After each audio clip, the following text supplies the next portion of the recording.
In terms of the pressure, I don't think it's anything different than what has been past. There's always pressure to win, regardless of where you are on the table.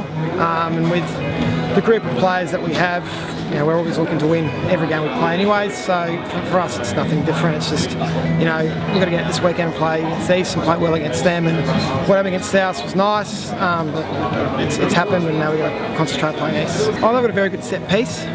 So good scrum, good line out. They've got some good centres. Toby White, 13's a class player.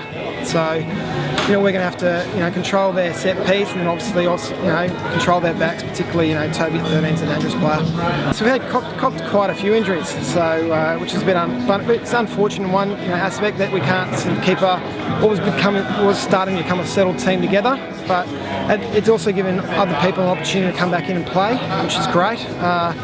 And the players that we've brought in, 2 years ago were established players within Premier Grade. So bringing Mark Javinsky's back is great. Locke, also bringing in Devon Smith, also Sione will be starting for the first time this year, and bringing Filippo back into the team is also very good for us anyways.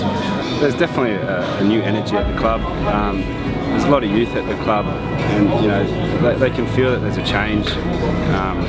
Throughout the last couple of years, they've had a rough couple of years, but through this year with the new players coming in, and there's a great energy through the club, and to get such a good win over Souths for them, not having that in a number of years, the boys are pumped to come against East, and they can feel that there's a great side between the whole club, between first grade moving up to Colts, Premier Reserves to Premier Grade.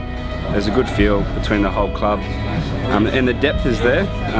We've got players coming from Premier Reserves going into Premier Grade who have been there before, and they're skilled players themselves. They're obviously going to put in a new vibrance to the side on Saturday. So, I think the boys realise tonight that we've got a lot of depth in the club, and the boys that have come in to replace the guys that are injured, they're just as good, and they have the ability to show themselves on Saturday, where they are now. So, I think they're very keen to get out there, and the boys are keen for them to bring in the new vibrance into the new team. So.